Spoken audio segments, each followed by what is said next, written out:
IPL को आप Indian premiere league ही नहीं, इंडियन पैसा लीग भी कह सकते हैं आईपीएल की टीमों में, कि ब्रांड वैल्यू, फ्रेंचाइजी का वैल्यूएशन, आईपीएल में पैसों का पूरा गणित समझेंगे आज। हमारे सहयोगी जयेश खिलनानी आपके लिए एक खास रिसर्च लेकर आ रहे हैं, चलते हैं उनके पास। जयेश, बताएं। आईपीएल जो है काफी लोकप्रिय खेल रहा है। देश और विदेश के काफी सारे जो व्यूअर है वो देखते हैं आईपीएल को और लुक फॉरवर्ड करते हैं जब भी ये सीजन समर टाइम में स्टार्ट होता है। पर ये अपनी लोकप्रियता को छोड़ के ये काफी बड़ा पैसों का खेल भी हो चुका है, क्योंकि बहुत बड़े पैसे इसमें अब इन्वॉल्व हो चुके हैं।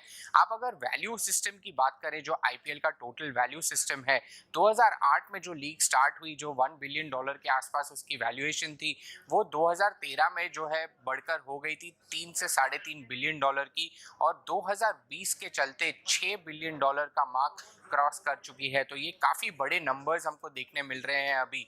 और अगर मैं लोकप्रियता की बात करूं तो उसमें जो टीम की जो ब्रांड वैल्यूज़ है, उसमें भी काफ़ी इंटरेस्टिंग आंकड़े हमको निकल कर आ रहे हैं, जो हर्ष ने हमारे साथ शेयर किए थे एक दिन पहले। मुंबई इंडियंस जो है सबसे लोकप्रिय टीम है, लगभग 750 करोड़ की ब्रांड वैल्यू है, और लेकिन इनका जो ईयर ऑन ईयर ग्रोथ था वो 6% डिक्लाइन देखने को मिला था। और दूसरी जो सबसे बड़ी लोकप्रिय टीम है वो है चेन्नई सुपर किंग्स की, जिसमें 611 करोड़ का उनका ब्रांड वैल्यू है, और एक साल के चलते कुछ 16 से 17% का डाउन टिक देखने को मिला था। सबसे प्राइमरी रीज़न ये था कि चेन्नई सुपर किंग्स का पिछले 2 सालों के पहले जो था वो परफॉर्मेंस अच्छा नहीं रहा था, और काफ़ी क्वेश्चन है महेंद्र सिंह धोनी की कैप्टनसी को लेकर, जो हमको कल खुलासा मिला है कि उन्होंने अब रविंद्र जडेजा को कैप्टनसी का भार सौंप दिया है। तो ये सारी टीम्स की ब्रांड वैल्यू भी काफ़ी हाई लेवल पर है।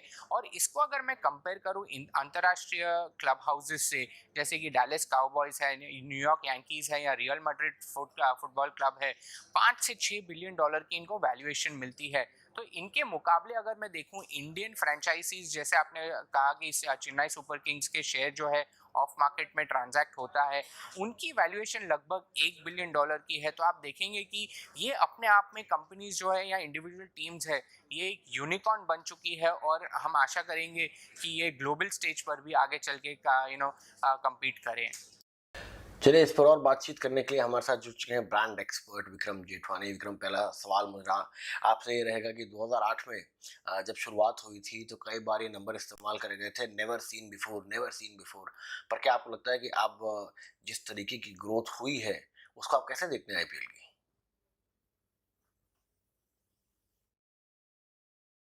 देखिए, इसके कई कारण हैं। मुझे लगता है कि कोरोना के बाद चूँकि कुछ सालों से लोग बिल्कुल अपने घरों में सीमित रहे, और you know about the lockdown and also उसके बाद मुझे लगता है कि पिछले 14-15 साल के इस बार सारे रिकॉर्ड टूट जाएँगे इन टर्म्स ऑफ वैल्यूएशंस, क्योंकि लोग काफ़ी ज़्यादा एक्साइटेड हैं टूर्नामेंट को लेके। और cricket as you know that it's a religion, it's a cult in India. So मुझे लगता है कि ये वैल्यूएशंस आने वाले समय में हो सकता है और भी ज़्यादा स्पाइक करें। जैसे कि आपने कहा कि वैल्यूएशंस आगे आने वाले समय में और बढ़ सकते हैं, क्या आपको लगता है कि जो कहावत है इंग्लिश में कि टिप ऑफ द आइसबर्ग, हम वहीं पर हैं? अभी और बहुत ज़्यादा फ्रेंचाइजीज भी हैं, पैसा कमा सकती हैं यहाँ से?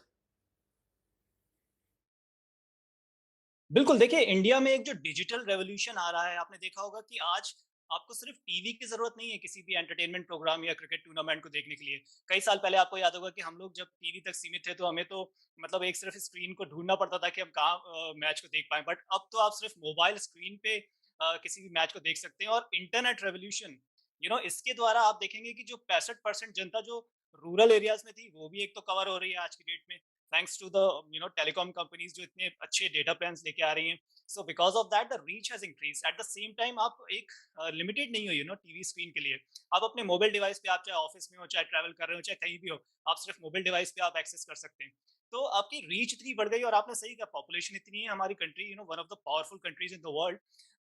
100 करोड़ से ज्यादा मुझे लगता है कंज्यूमर बेस है, अगर हम बच्चों और कुछ तबकों को अलग रखें तो इतना बड़ा जो कंज्यूमर बेस है, मुझे लगता है बहुत ही वाइब्रेंट इकोनॉमी है। हमारे फंडामेंटल्स बहुत अच्छे हैं, परचेजिंग पावर इंक्रीज हो रहा है। स्पोर्ट्स आपने देखा ही है कि कई स्पोर्ट्स स्टार्स हमारे जो बड़े बड़े स्पोर्ट्स स्टार्स हैं, वो वर्ल्ड के अच्छे अच्छे जो स्पोर्ट्समैन हैं, जो सॉकर प्लेयर्स हैं, जो आपके गोल्फ प्लेयर्स हैं, उनको टक्कर देते हैं in terms of their brand value. So I am very excited about this. मुझे लगता है कि ये actually tip of the iceberg है। विक्रम, मेरा आपसे जो आखिरी सवाल है वो फ्रेंचाइजीज़ को लेकर है। अभी भी अगर आप बाहर की लीग्स को देखते हैं, तो आपको इस बात का एहसास होता है कि वहाँ पे अभी भी फ्रेंचाइज़ीज़ जो मॉडल है वो और प्रॉफ़िटेबल हो चुके हैं, अगर आप जर्सीज़ की बात करें और बाकी और फ्रेंचाइज़ीज़ की बात करें। क्या आपको लगता है कि हिंदुस्तान में अभी भी बहुत स्कोप है, जहाँ पे जो फ्रेंचाइज़ीज़ हैं वो काफ़ी पैसा कमा सकते हैं? जी, बिल्कुल, देखिए इसमें कई पहलू आ जाते हैं। ब्रांड वैल्यूएशन, किस तरह से हम ब्रांड वैल्यूएशन कर रहे हैं। कई बार बस हमें कुछ चीज़ों फंडामेंटल्स का ध्यान रखना है कि हम एक बबल जैसे क्रिएट हो जाता है कई चीज़ों में, कई इंडस्ट्रीज़ में, वो हमें क्रिएट नहीं होने देना है। अगर हम फंडामेंटल्स को फ़ॉलो करते हैं और हमारे प्लेयर्स काफ़ी पावरफुल हैं, और आईपीएल में तो दुनिया भर के काफ़ी तमाम देशों के प्लेयर्स इन्वॉल्व होते हैं। So it's all about how you are marketing this tournament and how you are branding it and reaching out to the people who are actually having vibrant purchasing power, and in other countries also. For example NRI market है आपके पास, international market है। अगर आप OTT के जरिए, आप digital के माध्यम से उनको रीच आउट करते हैं, उनको टारगेट करते हैं, तो मुझे लगता है कि जहां तक आपने जैसे बोला कि profitability and revenue base, that will actually spike up, if you just strategise it. चलिए, बहुत-बहुत शुक्रिया विक्रम हमारे साथ जुड़ने के लिए और सारी जानकारी हमें देने के लिए।